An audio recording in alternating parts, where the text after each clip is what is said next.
चलो बच्चों, आज शुरू करते हैं हम अनुपात तथा समानुपात के सवाल। अनुपात और समानुपात के 1 या 2 या 3 क्वेश्चन आप लोगों के किसी भी कॉम्पिटेटिव एग्जाम में पूछ ले जाते हैं, चाहे वो एसएससी का हो, चाहे वो सीजीएल का हो, और चाहे वो बैंकिंग का हो, या फिर आपका है ना टीजीटी पीजीटी से रिलेटेड कोई सवाल हो, तो समानुपात अनुपात का कोई ना कोई सवाल आपका पूछ लेते हैं। ठीक है, अनुपात और समानुपात बहुत आसान क्वेश्चन इसके होते हैं, कोई भी इसको कर सकता है, बस आपको थोड़ा सा कॉन्सेप्ट समझ में आना चाहिए।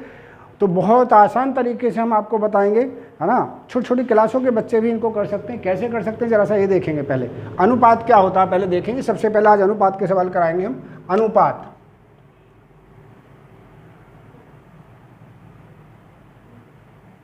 अनुपात को हम अंग्रेजी में रेशो कहते हैं।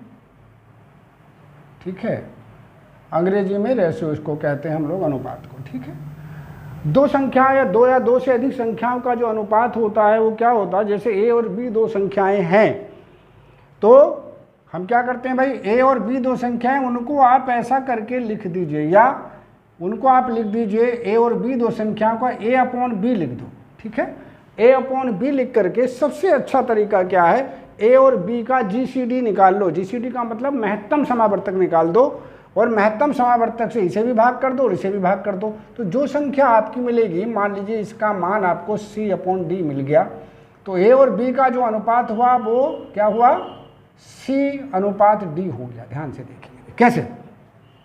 जैसे मान लीजिए मैंने 15 और 25 दो संख्याएं हैं, a बराबर मान लीजिए आपका 15 है और b बराबर मान लीजिए आपका 25 है। तो बड़ा सरल तरीका है भाई। क्या तरीका के 15 और 25 लो, ऐसे करके आप लिख लीजिए। इनका शुद्ध अनुपात आपको ज्ञात करना, तो 5 से भाग कर दीजिए। 5 तिया 15 और 5 पंजे 25। अब किसी और संख्या से हम इसको भाग नहीं कर सकते। ठीक है, इनका ये जो इनका भागफल आया ना, ये वाला, बस यही इनका अनुपात है। a/b जो लिखेंगे हम, वो क्या होगा भाई, 3:। ऐसे अनुपात के चिन्ह को ऐसे करके लगा देते, इसे पढ़ेंगे 3:5। ठीक है, एक तो ये तरीका। दूसरा तरीका क्या है इसको निकालने का, सेकंड मेथड भी देख लीजिए। आप a/b निकाल दो। a/b का मतलब 15/25, राइट। 5 से काट दो, 5 तिया 15, 5 पंजे 25, यानी 3/5। तो a/b क्या हो गया, पहले ऊपर वाली चीज लिख दो 3 और फिर नीचे वाली चीज लिख दो 5, तब भी ये 3:5 आ गया। कैसे भी आप लिख सकते हैं, या तो संख्या को a/b के रूप में लिख दीजिए और कॉमन संख्या से दोनों को काट दीजिए। जो ये जब को प्राइम्स अभाज्य सहअभाज्य संख्याएं मिल जाएंगी तो इनको हम अनुपात के रूप में लिख सकते हैं। ठीक है, अगर इसको हम 15:25 लिख दें तब भी ठीक माना जाएगा, 3:5 लिख दें तब भी ठीक माना जाएगा। हर स्थिति में ये अनुपात ठीक ही माना जाएगा। तो किसी भी अनुपात को लिखने का सीधा तरीका क्या, अगर इसको सिंप्लीफाइड करना तो a/b के रूप में लिखो, वो उनका प्रॉपर अनुपात आपको मिल जाता है। बस इतना रखेंगे आज याद। इसी पर आधारित क्वेश्चन कराएंगे, एक एक दिन में एक प्रकार के क्वेश्चन कराएंगे। बस आप देखते रहिए और आराम से कर सकते हैं। बहुत सारे क्वेश्चन एक साथ नहीं करने आपको, ठीक, छोटे छोटे क्वेश्चन कराएंगे। जैसा देखेंगे, पहला एग्जाम्पल देख लीजिए। यदि a/b, देखिए पहले क्वेश्चन को अगर आप देखेंगे, इसमें कहा है a/b बराबर कितना, बराबर है कितना, ये दे रखा है 3:4। कितना, 3:4। इसका मतलब ऐसे करके 3 लगा दिया मैंने। a/b बराबर हमने लिख दिया 3/4। क्यों, a का मतलब 3 बटे b का मतलब 4, तो a/b बराबर 3/4, ये हमने लिख दिया। देखिए एग्जाम में तो बहुत शॉर्टली आपको बताएंगे, लेकिन यहाँ पर पूरा विस्तार से बता रहे हैं। आगे क्या कहा बेटा इन्होंने, b/c। देखो b/c बराबर कितना दे रहे हैं, देखो ध्यान से। b/c दिया 8:9, 8:9, 8:9। क्या मतलब हुआ इसका भाई, b/c बराबर 8/9। देखिए एक चीज़ महत्वपूर्ण क्या है यहाँ, अनुपात का मतलब समझ रहे, इन दोनों का जो सहभाजक है, कॉमन डिवाइजर है, वो एक है। इसे और इसे एक से ही भाग कर सकते हैं। तभी जैसे हमने 15 और 25 लिया था ना, तो 15 और 25 को क्या अनुपात में लिखा था, 3:5। ऐसे ही इन दोनों में कोई चीज़ कॉमन नहीं होती। अगर प्रॉपर अनुपात में, आपको शुद्ध अनुपात में लिखना है, तो 8 और 9 को केवल 1 से भाग कर सकते हैं एक साथ। ठीक है, ये आपका दूसरा आ गया। लो अब पूछा क्या भाई इन्होंने, ध्यान से देखेंगे भाई बच्चों, पूछा क्या इन्होंने, तो a/c क्या होगा। अब a/c निकालने का सीधा तरीका देखिए, इन दोनों का आपस में गुणा कर दो, तो b से b कट जाएगा, a और c का रिलेशन आ जाएगा। ठीक है, तब देखिए जो पूछा उसको करने का तरीका विस्तार से करा रहे हैं। तब क्या निकालना, a बटे b, a बटे b का मतलब ये गुणा ये लिख दो b बटे c बराबर a बटे b का मान कितना बेटा 3/4 और b बटे ये 8/9, राइट।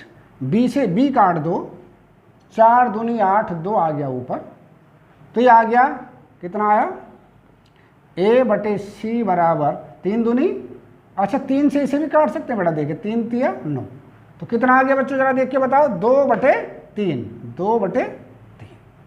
क्या लिख देंगे इसको अनुपात के रूप में लिखना, तो a अनुपात c बराबर 2:3 हो गया। ये इसका आपका आंसर या जवाब हो गया एक प्रकार से, ठीक। तो क्या लिखेंगे 2:3, कौन सा, देखिए 1:2 है, 3:2 है, ये भी नहीं है, यहाँ पे 2:3 पूछा है, तो 2:3 ये हुआ। ध्यान रखने के 2:3 और 3:2 में दोनों में अंतर है भाई, ठीक है। तो कौन सा हुआ 2:3, क्लियर। ये इसको करने का तरीका था। तो क्या करेंगे आप सवाल में एक बार फिर से समझ लेंगे। अगर a अनुपात b दिया गया तो उसे a बटे b के रूप में लिख दो, b अनुपात c दिया गया तो उसे b बटे c के रूप में लिख दो, और a अनुपात c पूछ रहा है तो दोनों का आपस में गुणा कर दो, b से b कट जाएगा तो a और c रह जाएगा, इधर भी कट जाएगा, जो अनुपात आएगा वो आपका आंसर होगा, क्लियर। अगला सवाल देख लेते हैं। बहुत सरल क्वेश्चन होते हैं अगर आप करेंगे तो, ये सब आए हुए सवाल हैं जो मैं करा रहा हूँ आपके, सब बैंकिंग वगैरह में पूछे गए सवाल हैं। यदि a अनुपात b बराबर 3:2, तो जो दिया गया उसको लोग क्वेश्चन नंबर 2 में दिया गया क्या भाई, ये बिल्कुल सेम क्वेश्चन है, a अनुपात b बराबर कितना 3:2, 3:2। क्या मतलब बताया मैंने इसका भी अभी, यानी a बटे b लिख देंगे इसको, कितना 3/2। एक मिल गया आपको, लो मैंने बॉक्स में बंद कर दिया इसको सुविधा के लिए। और क्या कहा भाई आगे, b अनुपात c बराबर 3/4, लिखिए b अनुपात c बराबर 3:4। क्या अर्थ हुआ इसका भाई, b बटे c बराबर 3/4। किसका मान चाहिए आपको भाई, मान पूछा है उन्होंने अनुपात c का, बिल्कुल सेम क्वेश्चन है। तब लिख देंगे, तब दोनों का गुणा कर दो, a/b गुणा b/c बराबर 3/2 गुणा 3/4, ठीक है। 3/2 गुणा 3/4, तो क्या आ गया भाई 9/8। और देखो b से b हमने काट दिया भाई, क्या काट दिया, b से b हमने कैंसिल आउट करा, तो क्या आ गया भाई, ठीक है, ये आ गया a बटे c बराबर कितना आ गया 9/8, राइट, 9/8। तो a और c का अनुपात कितना हुआ, a अनुपात c 9:8 लिखिए। तो 9:8 इसमें कहीं दिया गया है तो ठीक है, नहीं दिया गया है तो नहीं है। देखिए अब यहाँ दिखा 1:2, 2:1, 8:9, और इसमें नन ऑफ दीज कहा, तो यही आंसर हुआ। गलती से 9:8 को 8:9 नहीं लिखेंगे, अगर गलत लिख दिया तो गलत ही माना जाएगा, क्लियर हुई बात। तो ये बिल्कुल ध्यान रखना है, राइट हैं। अगर आपने बच्चे क्या करते हैं जल्दबाजी में, ये आंसर होना चाहिए, तो इसको लगाए आएंगे और आपको नंबर कट जाएगा आपका पूरा। तो सही वाला अगर 9 पहले है तो 9 अनुपात में पहले ही आना चाहिए, क्रम चेंज नहीं कर सकते। 8 बाद में है तो बाद में ही होना चाहिए, ठीक है। तो इसको हम आंसर में नहीं लिख सकते, फिर नन ऑफ दीज आपका आंसर होगा, इनमें से कोई भी नहीं, क्लियर। अगला देख लेते हैं तीसरा सवाल। वो छोटे छोटे आपको सवाल कराऊँ इस टाइप के पूछे जाते हैं, पहले हल्के फुल्के से सवाल कर लीजिए फिर आगे बढ़ेंगे, राइट। तीसरा देखेंगे, यदि W1 अनुपात W2 बराबर 2/3, तो देखिए क्या दिया, जरा से तीसरे सवाल की ओर जो दिया गया है उसे लिख लीजिए W1 अनुपात W2, 2 बिंदे लगाते हैं, ठीक है। ये बराबर कितना दे रखा है बच्चों 2:3। और दूसरा इसका क्या मतलब, बिल्कुल सेम लिख लेंगे, W1 बटे W2 बराबर 2/3। दूसरा क्या दिया भाई, एक चीज़ और दी उन्होंने, कितनी, W1 अनुपात W3, W1 अनुपात W3। इसका मान कितना दिया है बच्चों, इसका मान दिया है उन्होंने 1:2। 1:2 का मतलब यानी W1 बटे W3 बराबर 1/2, राइट। पूछा क्या है भाई, सवाल में पूछा है कि W2 W3 का अनुपात बताओ, W2 W3, तब ध्यान से देखेंगे, तब W2 बटे W3 चाहिए हमें, किसके बराबर होगा भाई, जरा ध्यान से देखिए, किसके बराबर होगा, ये होगा W2 बटे W1 गुणा W1 बटे W3। ध्यान से देखेंगे यहाँ, क्यों, W1 से W1 कट जाएगा, 2 और 3 रह जाएगा। क्लियर। आइए, ये क्या है आपका, ये है W1 बटे W2, क्या है ये, W1 बटे W2। इसका उल्टा कर दीजिए, उल्टा करेंगे तो क्या आ जाएगा बताओ, W2 बटे W1 आ जाएगा कि नहीं। यानी इसको अगर हम उल्टा कर दें दोनों तरफ इसको, ठीक, तो W2 ऊपर यानी 3 ऊपर 2 नीचे, तो इसकी जगह क्या लिखेंगे, 3 बटे 2 गुणा, ये है W1 अपॉन W3, लेकिन ये क्या है, W1 अपॉन W3, बिल्कुल ठीक लिखा है, यहाँ तो कोई दिक्कत है नहीं, 1 अपॉन, इसका मान भी हमने 1 अपॉन 2 लिख दिया, 3 ही कम 3 बटे 4, तो W2 अनुपात W3 कितना हो गया, 3 अनुपात 4, कितना आया, 3 अनुपात 4। देखिए ध्यान रखेंगे, 3 अनुपात 4 कहा भाई, तो ये आंसर नहीं होगा, 4 अनुपात 3 मत लिख देना, 3 अनुपात 4 है तो फिर यही आंसर होगा। क्लियर। आगे देख लेते हैं चौथा सवाल। तो देखिए बिल्कुल अगर आप देखेंगे तो 5, 7, 8 सेकंड में इस सवाल को कर सकते हैं, बस आपको कॉन्सेप्ट होना चाहिए, थोक में नहीं करने सवाल, है ना, थोड़े थोड़े करके प्रैक्टिस करनी है। यदि ए अनुपात बी बराबर, क्या दिया भाई, दिया है, चौथा सवाल देख लीजिए, ए अनुपात बी का मान कितना दिया बच्चों, 3 अनुपात 4, 3 अनुपात 4, क्या मतलब हुआ, जैसे मैंने बताया ए बटे बी बराबर 3 बटे 4, इसको एक बॉक्स में हमने यहाँ पे बंद कर लिया, राइट।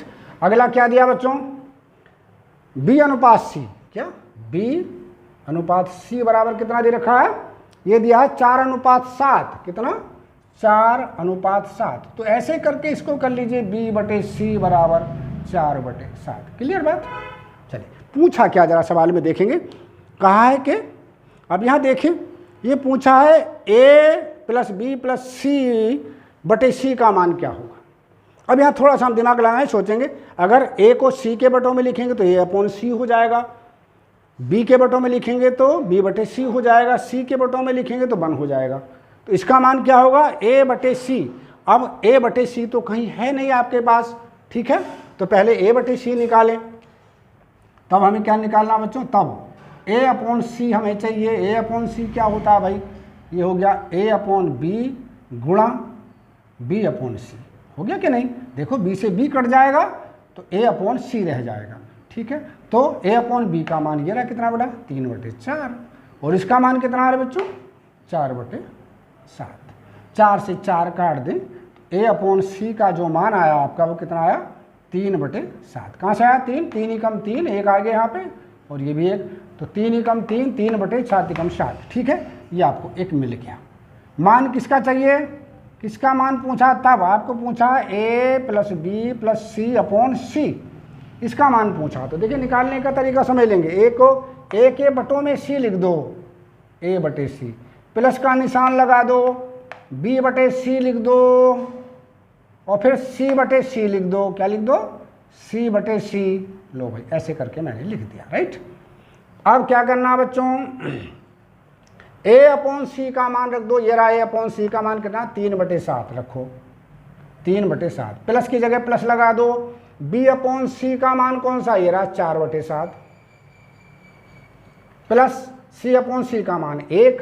अब देखो ध्यान से, जब हर बराबर है तो ऊपर वालों को जोड़ लेते हैं, ये भी 7 है ये भी 7 है, दोनों का हर बराबर है, ऊपर वालों को जोड़ लेंगे, तो ऊपर वाला क्या हो गया, 4 और 3 7 बटे 7 प्लस 1, यानी 7 बटे 7 का मतलब समझते हैं 1 प्लस 1 अर्थात 2, तो इसका आंसर हो गया कौन सा, 2, ये था।